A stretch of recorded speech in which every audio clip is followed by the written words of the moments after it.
everyone, this is Chris. You're listening to the Dad Regime podcast. This is what we are calling a bank show. We actually recorded this episode about a month ago, maybe a little more, and we've been saving it for a time when we haven't been able to get in the studio, which is now.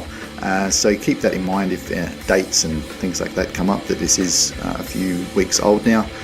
And also we have Pretty Cheeses with their new song Mushroom at the end of the show. It's not a happy topic, the one we're talking about today. We're starting off with depression statistics. But good conversation, I thought it was anyway. I hope you like it.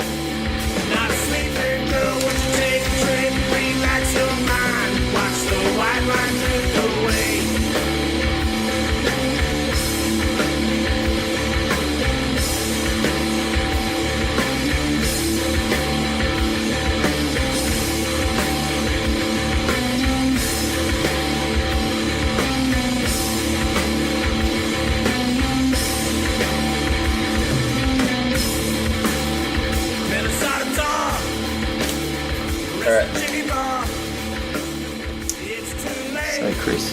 Yes. How are you feeling? Are you feeling blue? I don't think this is a laughing matter. No, it's not. You're trying to make light of a very serious topic that we haven't even started yet. No, what is it? I thought it was, is it Being Blue or Feeling Blue? Is that the charity that... Beyond Blue. Beyond Blue, sorry. Yeah. I got it wrong, mate. Yeah, let's start again. Yeah. Chris, are you beyond blue? Are you? Well, I'm feeling kind of shade of teal. Teal. That's because you went to the football the other week. I read a research article last week, which I do a lot, but this one stood out because it provided some... Oh, fuck you. Sorry, I was just thinking... I'm so glad you did, because that's the only way I do my research is by what you tell me. Like, it saves me reading so much. Every time I come in here, I'm like, oh, yeah, I can quote that. Yeah, awesome. Yeah, good. So this was a long-term study. So 7,000 people participated in this study in Europe. So and over between the ages of 10 to 20 something. So it was very comprehensive. And it was about depressive symptoms. So when people experience depressive symptoms. And it concluded that for most people, their depressive symptoms peak at about age 20, which, I guess that seems reasonable. Or not surprising, I guess, that, hitting adulthood, that... Yeah. Lack of direction, lack of autonomy, experiencing the real world, moving on. Yeah. That seemed to make sense. But what I found really interesting is that they also determined that the age at which depressive symptoms escalate quickest occurs in females at 13.7 years of age and in males at 16.4 years of age. And I just thought there was interesting data because of what children are doing at those ages that might be influencing those. Yeah. So could you just repeat those numbers? So the age at which depressive symptoms escalate quickest. Right. So not necessarily the peak, but the point at which it seems to increase at its highest rate. For females is 13.7 years of age, and for males is 16.4 years of age. 16. So for the females, they're 13.7. You're talking starting high school. Year 8, Year 9. Year 8, Year 9, middle school. Yeah.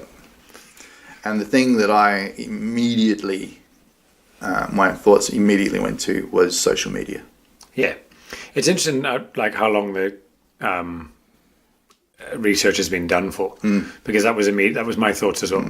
I mean, we're even noticing that in younger than 13 years old. Yeah. The importance on getting likes on your Instagram account once you put it on in the morning, and kids coming into school and in tears because they didn't get more than 5, and then refusing to talk to other students throughout the day because they didn't like it immediately.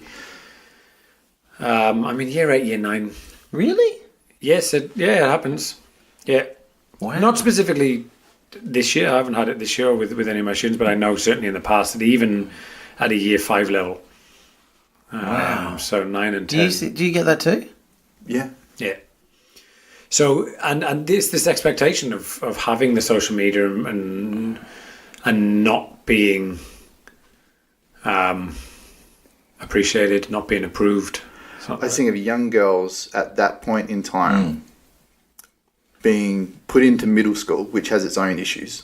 Yeah. You know, we take kids at their most creative, at their highest, brain power, and we give them the most dullest, boring things to do for the next however many years. Yeah, But Joel isn't here to dispute that. But then hormones, physical changes. Yeah. Yeah, it's a difficult age at the best of times, and you throw social media on top of that as a layer. It doesn't surprise me at all that for females, 13.7 years is a dramatic fork in the road in terms of for sure. depressive symptoms.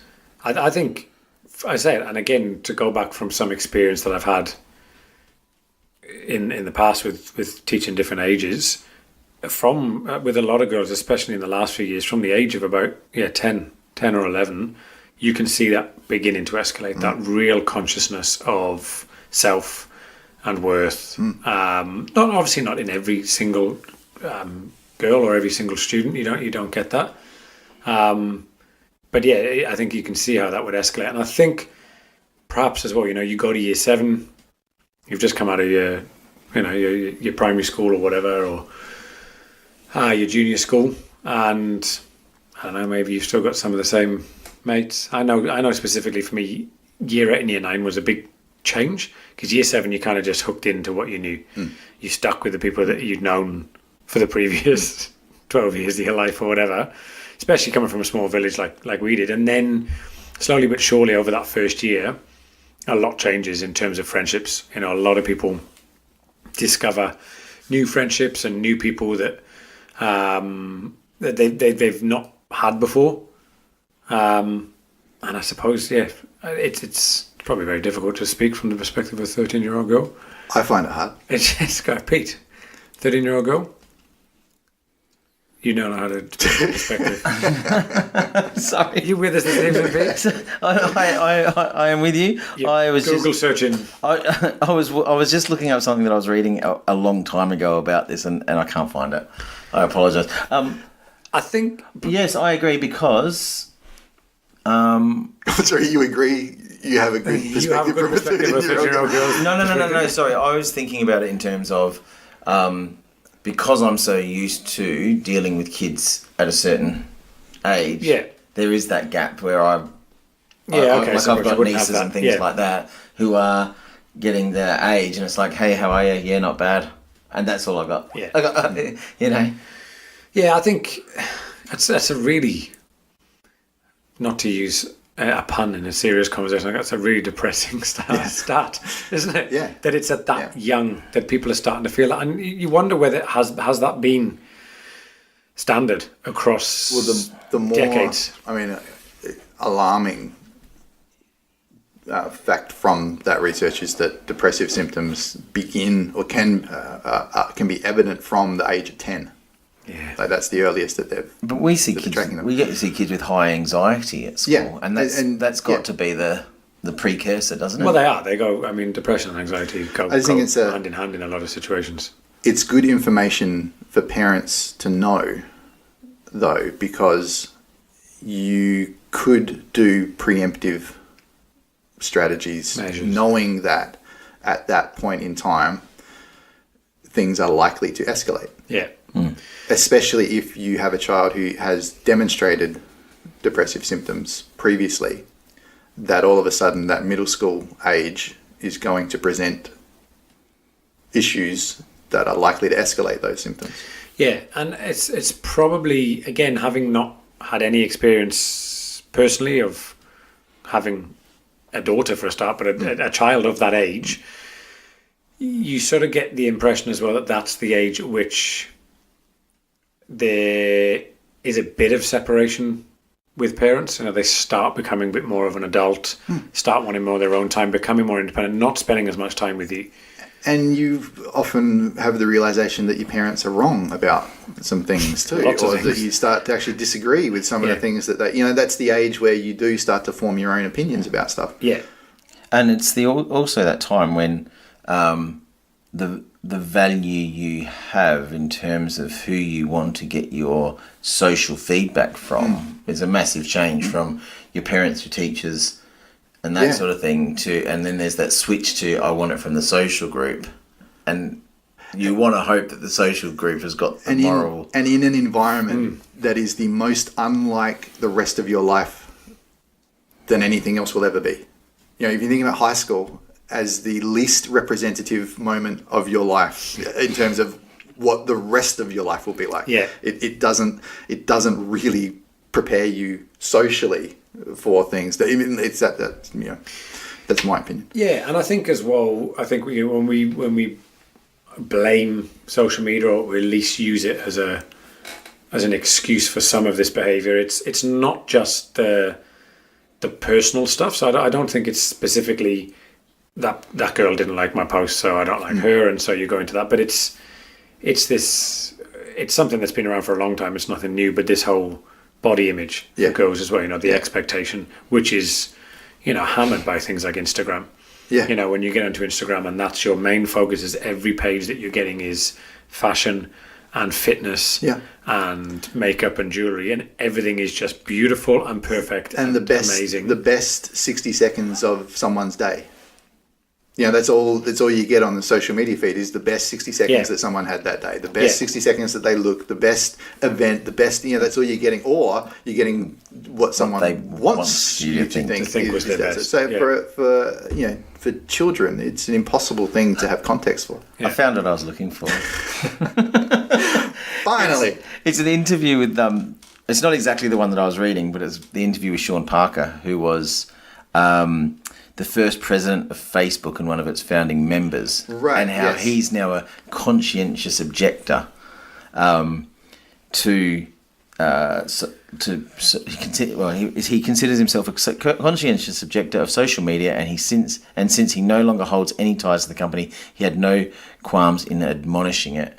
And he goes on to say that Parker continued to elaborate, calling Facebook a social validation feedback loop. Features such as likes and comments were created as a way to suck people deeper into the site and into the loop. Yeah. Parker and, how do you pronounce it, Zuckerberg knew they were exploiting a flaw in the human psyche in order to increase their exposure in business, yet, according to Parker, they did it anyway. Parker states that the addicting and validating nature of Facebook literally changes your relationship with society and with each other. And with 2 billion currently active users worldwide, Parker worries about the future, specifically whether or not social media giants like Facebook have had a major impact on human productivity and development. And he goes on, Yeah, I think, it is easy to point the finger at a lot of those things and say it's all about that validation and that approval from others, which does obviously have a massive impact. But there's obviously underlying elements to that statistic and to that fact as well, that yes, that's involved. But as you were talking about from the parental side of things, yes, it's difficult to be a parent of a teenager, I imagine. We'll ask Joel the next time he's in. But that starts somewhere. It's not necessarily always going to start just with that. We can't just go, okay, well, it's Facebook and it's Instagram. It's going to be a huge chunk of it. But there's obviously something else going on there for young people that is impacting them even further. Yeah, that's right. It's not as if depression started in 2007 with Facebook. No, exactly. No, that's right. But there certainly does seem to be, and I don't have any evidence of it other than hearing people talk and people write about the fact that it seems as though depression and anxiety in children is escalating. That the current generation of children, and there can be a correlation made with and those. There's a correlation because of the time that social media has become prevalent. Whether there's a causation effect, would be debatable, but there's certainly correlation. So then, with the statistics you gave us at the beginning, would you then put the later onset in males down to what is normally been just standard, a given that boys mature later. Well, things that take was longer for one of boys the to- suggested reasons for the difference Yeah. in the research. That because girls do seem to mature faster, that could be a reason why they're having developing a sense of self earlier as well. So it's not just physical maturation; it's also the psychological maturation. So that could be part of it. I also wonder though whether part of it is for boys. How is, as a teenage boy, your life doesn't really change much between the age of 12 and 16. No. You're pretty much doing the same shit, right? I mean, you're either playing sport, you're playing video games, you're listening to music. There's not much that changes. But at that age of 16 or 17, that's when the high school experience starts to wrap up. Yeah. And the thought of what am I going to do next? Who am I as a man? How do I measure myself? That seems to be a much more logical turning point in terms of developing that sense of self for boys than earlier than it does for girls. I think it's also about I don't want to put my foot in it here, but there's the social structures that boys have revolve a lot around a group of boys that just kind of joke together, and there's sort of a hierarchy. I don't know. I'm not saying this right. It's that like when I was at high school, we just went out and kicked the footy until I was 16. That's what we did. We didn't sit in a circle and natter about everything. Not saying that that's what all girls do, right? But we didn't really sit down and kind of. You didn't have to have an opinion on a whole bunch of stuff. Yeah, other than the sports results, it was simplified. I think it's simpler then, but I think some of that can be put. But I don't think that's changed much though. That's what I mean, and I think that's reflected in that data. I don't think that's changed. That for the average 14-year-old boy, they're pretty much doing the same thing. That they're not having to form opinions and stuff about themselves or the world at 14 because they are just going and shooting hoops at lunchtime and doing whatever it is that they do, because that's still, for that age group, is still the predominant social activity.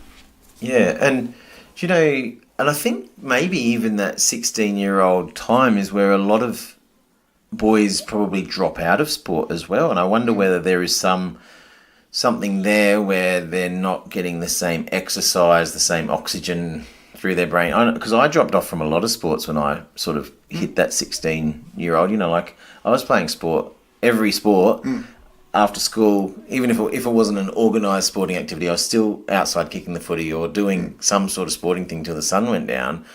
And then I got to a certain age and I was like, well, I just didn't do that level of activity anymore as well. I wonder whether there's some correlation there or whether there's been some studies about that. Yeah.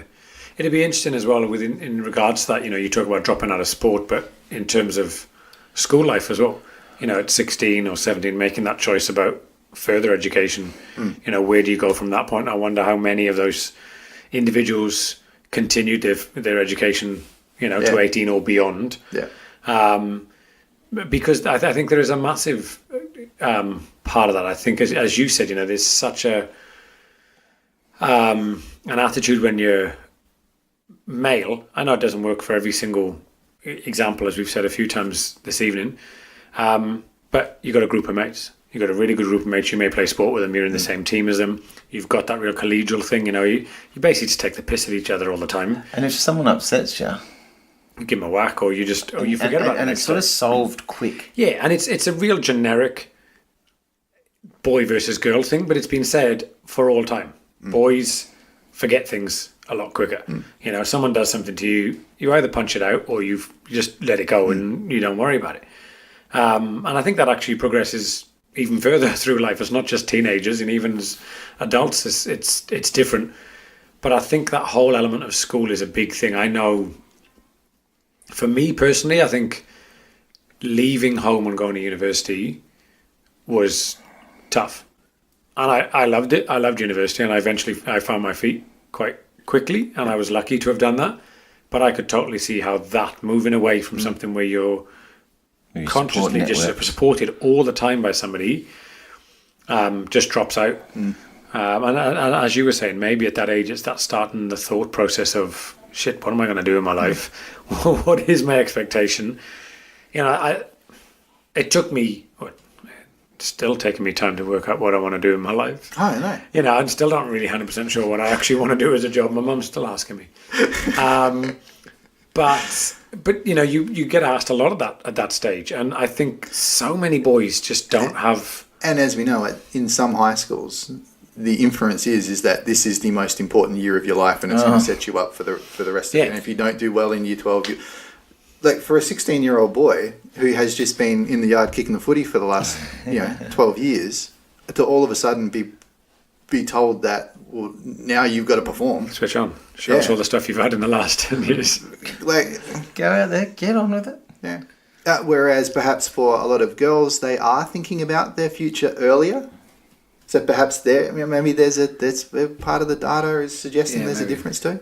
Having maturing psychologically a little earlier means that they have given more thought to academic future or Just an work awareness future. that they're going to have a thought. Yeah, but that's what I mean. 'cause Like, even it's not a new thing. Whereas maybe boys were waking up one morning and going, "Oh shit, I'm going to be leaving school in 6 months." I did that. Yeah. I mean, I would have been around. I was 17 probably. Yeah. I remember going. We had big uni phase that we went to with our school at sixth form. I went through my school and straight into the sixth form college at the school. And they took us to the uni phase where they all try to sell everything to you. And I remember coming back and being freaked out that evening because so many people within either my friendship group or people around me had a plan when they got there. To me, I was just going on a bus trip from school. Yeah. I came back, and I mean, the university I ended up attending, the only reason I picked up their prospectus was because it had a really cool cover. So they did some really good marketing and advertising because it looked good. And I'll honestly admit that it took me a long time to admit that to my mother, that was why I picked that one up. But I had no idea where I was going. I still don't. No. I was 30 before I'd had any kind of plan. Yeah. Or, got to a plan that sort of worked. So the other thing that I found interesting in that was saying that the peak of depressive symptoms is 20. Was about 20. Yeah. So that's the point at which you are most likely to be... That's the point at which people are likely to have the most frequent depressive symptoms, and then it trends down. After. Do you think there's a bit of big fish, small ponds sort of syndrome? I don't think there's any doubt that what you've just been talking about, Simon, in terms of life change, which happens, when you leave school and then get into university or into the workforce or into whatever it is that you're doing, that I don't think there's any doubt that there's a strong correlation between that. I just found it interesting that it sort of tails off. Yeah. Like, I actually think 20 is a very early age in which you haven't really experienced a lot of the shit you're going to go through in life. I mean, this is a long-term study that hasn't yet Those concluded. people probably haven't hit their 30s or whatever. Yeah. Now, we may find that it continues to go up and down over the course of people's lives, and that by the time they get to 30, it's peaked again, and then, we don't know that, but certainly interesting, Definitely. thought-provoking data. Talk to someone. The best bit of advice you can do.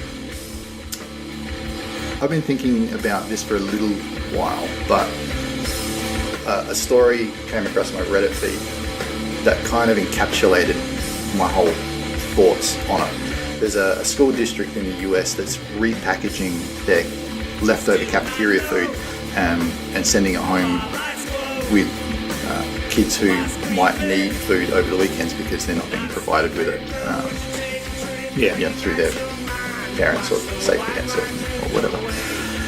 And the article I read was very, isn't this remarkable? This is this awesome school program. How wonderful this is! It's terrific, and it is. It's a terrific program. Like whoever has got it organised is thoughtful and caring and is doing exactly what they should do. But I was just left with this feeling of. I'm pausing for a photo. No, I've got it because I can't. No, don't even just take a photo because I can edit this out. Oh, no, I was just taking a photo. The fucking photo and then I'll edit it out. But I can't concentrate on what I'm saying. I didn't want you to concentrate on what I was No, doing. but I can't look at you and now look at the camera and then not be talking about something. So now I've got to pretend to talk about something. Okay, okay, sorry. It's all right. My apologies. So school district. So We're going to go back to where it was, which was about. Sorry. The school district was sending your food home? Yeah, but saying about the story itself. The story what a great story it was. It is a great story, right? It's a great story. But to me, the real story is that there's kids in the US who are going home and not being fed. Like, that's a tragic story. This is not a third world country. This is not, some developing country that's going through famine. This is the United States of America. It's supposed to be the gold standard for civilization in our culture. Kids are going home. Kids who are going to school every day. They're getting to school and they can't go home and be fed. This is a horrible, horrible story. Yeah. And the thing that I realized reading this story is that we are getting this sort of story all the time. The story of the girl the 14-year-old girl who is going to school and then working two jobs when she leaves school because she's got to help her parents pay for her brother's medical bills. These sorts of stories, and it's like, well, hang on, this is great. I mean, that's tremendous that young girl has the fortitude and the willingness to do that sort of stuff. But how can we be in a society where the parents can't pay for medical bills? And I'm seeing this all the time where we're doing this hero worship. We're finding heroes in the tragedy, and that's great. We should recognize those people, but we're glossing over real issues. Yeah, the underlying issue there. Yeah. Is that an avoidance tactic then within the press or the media or whoever is reporting these stories? You think is an intentional avoidance strategy to make us feel good stories so that you feel good about it and you do miss, because again, a lot of people would hear that and go, "That's amazing, well done to that school." It's so interesting you say that because I thought about exactly the same thing this morning. Right, but didn't even think about it like you're thinking about it. It's similar. How on the news yesterday it was like, oh my God, Notre Dame is burning down. Oh my God, this is a tragedy. This is a this, this is a that. Within 12 hours, it was like 2 French billionaires have each put in 300 between them. They put in 300 million euros to pay for the repairs to Notre Dame, right? Which is just phenomenal. And there's that hero in the story, and it's like, well, why are they saving a man-made structure to rebuild it when there's plenty of environmental aspects that could have quite easily used $300 million, 300 million euros, which would be about $500,000 Australian dollars. There's so many better things to spend money on. For example, cleaning up the oceans, getting all the plastic out of the ocean. Wouldn't saving the turtles or saving the whatevers that aren't man-made, wouldn't that be a better spend of the money? Isn't that a bigger issue? Yeah, but it's about the spend of the money for those people involved. Yeah, they're looking like heroes. They're doing the right thing. And I'm not saying that in every situation, but for that example, it's, they get that exposure of doing the right thing. When you just, and again, I often bring a lot of our stories round to football. I somehow managed to always link it back into football. But in the same way, there are situations in the UK whereby hundreds and thousands, or maybe even hundreds of thousands of families are using food banks in which to survive for a week.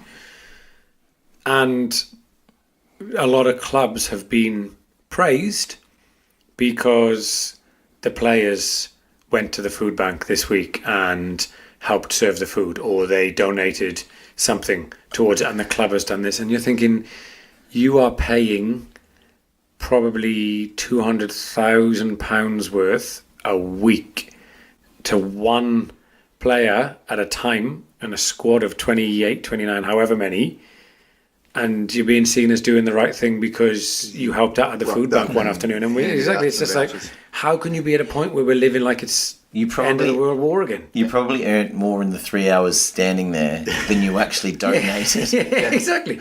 Yeah, and it's that thing of, yes, it's all relative in terms of what you give. You know, if you try and give to charity, you know, I'm the same. I like to give to charity. I'm not going to give all of my pay to charity because why would I do that? I've got to look after myself. And so it is relative, but yeah, I totally agree. I look at it from that perspective and go, there's something bigger going on here than well done to this football club for supporting the food bank. Hang on a second, there's people. I just think it illustrates how our 24-hour news cycle has changed discussion. That we don't see long, deep discussion in media anymore. It's all short, sharp events. Yeah. And you need to mix up the good things with the bad things. And so we find heroes in tragedy and we make those the good stories, and we don't have time to discuss the issues at depth. Yeah. I heard a story on the radio the other day about a family whose boat caught fire when they're at sea. This is very different. And the main focus, it was on local radio, so, you know, there's always a bit tongue-in-cheek with some of the news stuff there. But the main focus of the story was the fact that the couple and their dog had been rescued. I was like, yeah, okay, fair enough, it's important that they had a dog. But the dog got mentioned like 6 times. And I was like, is this Lassie or something? Like, is it like a famous dog? How's the dog handled this? Did the dog start the fire? I don't know. And then the second story, there was another story, like immediately after that one, which is about a woman who had gone missing in one of the local towns, and she was had been missing for like 24 hours, but her dog had been found. I was like, is this dog news? I'm kind of confused now. But what are we supposed to be carrying on? Well, it's good because the dog got found. So the woman's still missing. She's probably in a creek somewhere. That's right. You've got to find heroes everywhere. That's it. Dogs. Heroes. Good dogs. Yeah.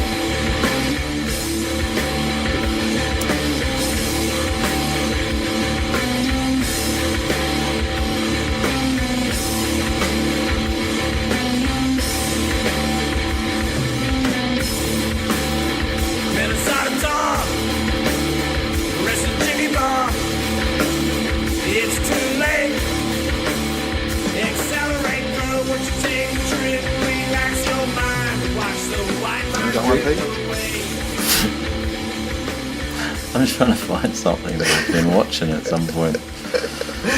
Oh. So, Pete. Yes. Are we recording? We are rolling. Are you ready to go straight up? Yes, I can go. Okay. Pete. What's on? I haven't said it yet. Are we ready? Now I'm just chomping at the bit. We're going. I'm going to ask you something completely different. I'm just put you off. Pete, what's on your playlist? At the moment, I've just started it, but it's a future playlist. It's a superhero kind of TV show called The Umbrella Academy. Have you guys heard of it? I've heard a little bit. Yeah, it kind of comes across to me just from watching the first episode that it's a bit like the anti-X-Men or something like that. This guy, on one particular day of the year, all these kids kind of were born through immaculate conception. Like, people just all these ladies just had babies. Yeah. Right. There was no pregnancies. There was nothing. They just had these babies. And a billionaire or whatever went around, collected them up, took them home, got 7 of them. There was 50 around the world or something. Bought up 7 of them as brothers and sisters, and the story kind of starts 30 years down the track or 20 years down the track, and so they're all in these different fields now, but they're called they're coming back at his death. So you meet all of the characters and all of their idiosyncrasies, and there's more to it, but I'm not quite sure what it is yet. But I think I like the start of it. So Interesting. The Umbrella Academy. Very good. Simon, what's on your playlist? I'm going to go music this week, which I haven't done for a few weeks. And it's actually going back, not something new. It's not a new playlist. This is rediscovering. And it's rediscovering something that has just been a love of mine for many, many, many years. And it's a punk band called Me First and the Gimme Gimmes. Say that again. Me First and the Gimme Gimmes. Me Right. first. The name is taken from a children's book. However, they're a punk supergroup. So it's 5 or 6 of them, and they're an amalgamation of lots of different well-known punk groups. NoFX, Lagwagon. As of quite recently, one of the guitarists from the Foo Fighters is one of the guitarists. So obviously, with their commitments with all their other bands, they don't do much together. But they're basically a punk rock covers band. Right. So they just do covers. Yeah, all right. Very fast, loud covers, but of things that you wouldn't expect. Interpretive covers? No, not specifically. Okay. Just the song done in about 2.5 minutes. and in punk. They sort of formed out of a karaoke bar in a way. The lead singer's not in any bands. He's just a really good singer from the karaoke bar that loads of these boys used to drink in. And I think they just went, we could actually take this on tour. So each of their albums, they've been making albums now for, 1999. That's 20 years. I was almost going to say 10 years. How terrible was that? And they've done 7 albums in that time, which isn't a great production record. Yeah, but again, but they're all themed. So the first one they did was called Me First and the Gimme Gimmes Are a Drag, and it was about musical theatre. So being in drag, dressing up as. So they did Summer Over the Rainbow, Don't Cry for Me, Argentina, Rainbow Connection, Phantom of the Opera song, and they've done other ones. Then they've done a country album, they've done a 60s album, a 70s album, an album of black artists. So things like Hello by Lionel Richie, End of the Road by Boyz II Men, I Believe I Can Fly, R. Kelly. So I need to listen. You have to listen, and it's been a goal in my life to share this band with other people because they're not as well known as they should be. They're brilliant. They're so much fun. I've seen them live 2 or 3 times, and it's just a piss take. They're normally just hammered when they're on stage. They introduce every single song by saying this next one's a cover, which is like obviously an in-joke because they only ever do covers. But they're just a great band. When I worked in a music shop way back in the day, 10, 15 years ago, we used to take it in turns in the shop to have to put your music on the stereo. Empire Records. And yeah, basically. And I would pick Me First most times because once you've heard them, you go, who's this? What is this? This is like, I love this song. And things like, I Believe I Can Fly and End of the Road by Boyz II Men. It's songs that you kind of don't want to admit to liking, but because it's in punk form, you're like, yeah, that's awesome. But they have actually recently toured out here, and I missed the tour because we weren't in Brisbane on the night that they were here, which I was disappointed by. But it's just a great night. If you want to go out and watch 1,000 other people who love their punk music programming along to Jolene by Dolly Parton, it just couldn't be better. It's fun. It's kind of strange because today I listened to a podcast that went for like nearly 2 hours, and it was about TISM. Do you know TISM? Yeah. It's an Australian alternative rock band, okay. right? And they they were always shrouded in masks and things like that, and they that it was pretty much anonymous. Yeah, who okay. was in the band from the 80s and the 90s, and so today I had a throwback to Tism today, okay. and so I was listening to Tism, and some of the music's hilarious. It's so interesting. Well, I came across it today on the way here this evening because I had some cheesy local radio station, and they were playing a song called A Different Drum. Yeah, a song A Different Drum. Not by name. And I had to I Shazammed it because I thought I don't actually know who sings this song, and it was done by a band called the Stone Ponies, which was fronted by Linda Ronstadt. Right, Who then went on to further. But I'd never heard that version of the song. I only know the Me First version. And I was like, oh, this is cool. I love it when that happens. Yeah. There's these old Counting Crows bootlegs, and they do covers of all sorts of songs. Yeah. And so I got to know all these songs. In that form. Yeah. And then found out 10 years later that they were actually covers. Yeah, I was annoyed tonight because the band sing it a lot slower than Me First. So I'm trying to sing along. I'm like, come on, hurry up a bit. But yeah, well worth a listen. So what was their name again? Me First. Me First. And the Gimme Gimmes. What about you, Chris? Well, mine's Playlist? not music, but while we're on music, though, when does Triple J's Unearthed finish? I have no idea. Can't Because help Dora Jackson, the Dead Regime's own Dora Yeah. Jackson, Friend of the show. her dropping. song Away is in Triple J's regular rotation now. you. Yeah. Awesome. That's so good. That's because of Good news your for us. support. Because We the Dead launched Regime. it, yeah. Yeah. Good for you. So I think Is that the one that you saw at a party or something? No, No, so the she pub. was at the Imperial Hotel at Yamundi. Right. Yeah, she's doing a little solo thing, and she's She's killing it. still killing it. Yeah. And still playing on the Sunshine Coast Soul Bar as a regular, regular gig. But I might relink her. Just stuff replaylist so that it. people can vote. That's what we want. That's it. Get voting for it. Vote. Let's get a win. Vote one. Let's get her a Dad Regime t-shirt for when she wins. It's actually a really good idea. Yeah. But my playlist is actually it's a bit like your one, Pete, about a future one. I've started listening to this. It's a new podcast. It's called Blockbuster. Right. It's an interesting topic to me because, of course, it's Star Wars related.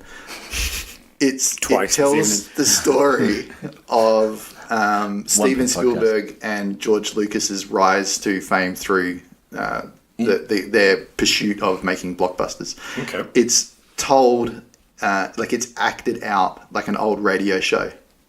So someone's playing Spielberg. yes, And someone's playing Lucas. Yes. And all the other characters in there. So, there was, And do you think that the research has been put in that will actually get their idiosyncrasies as people? I think or they're do you trying. think it's just I think they're really trying. The first episode has just gone up, and by the time this goes out, that'll be a couple of weeks ago. Yeah. So there'll probably be 2 or 3 episodes available by the time people are listening to this. The first episode finishes with about 3 minutes of one of the actors talking about making it, and they're saying that they're trying to do that. They're trying to get as much information as they can so that they can make it.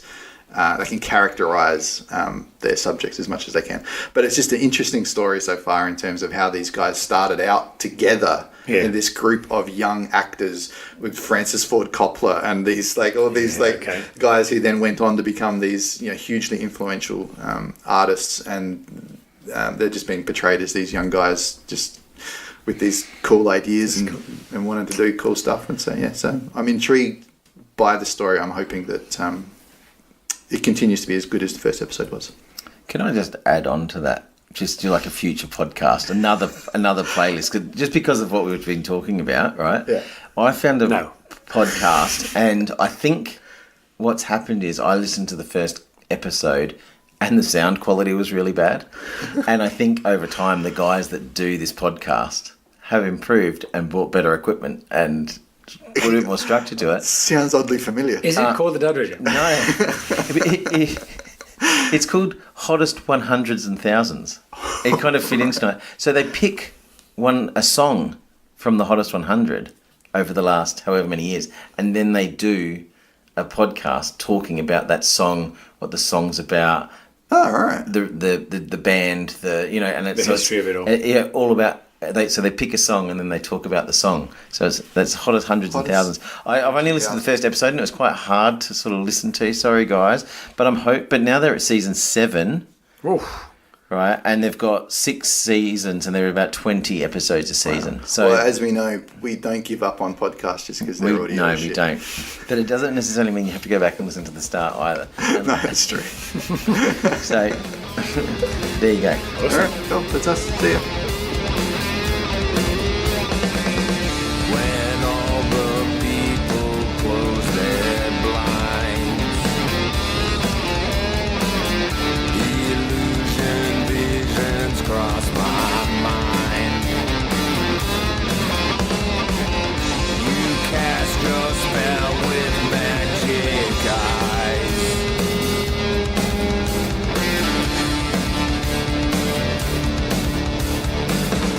When all your friends go out to die, hypnotic tears fall from your eyes. With purple hazes from the sky.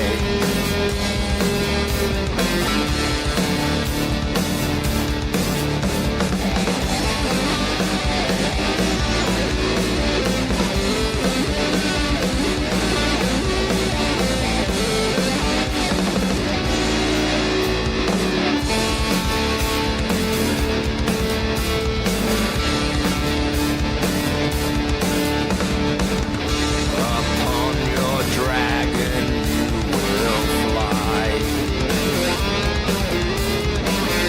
cross distant lands both far and wide. You leave and I will surely cry. I'll watch you leave and surely cry.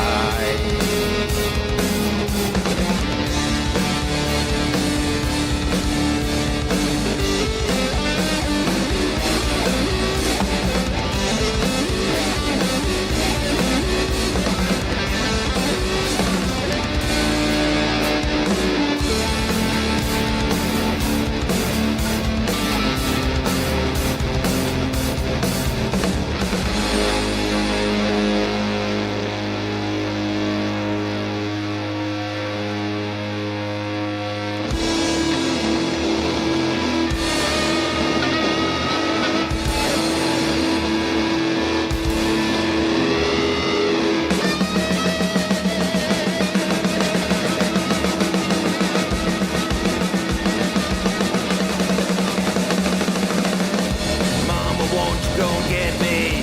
Go and get me some mushrooms. Mama, won't you go and get me? Go and get me some mushrooms. Mama, won't you go and get me? Go and get me some mushrooms. Mama, won't you go and get me? Go and get me some mushrooms.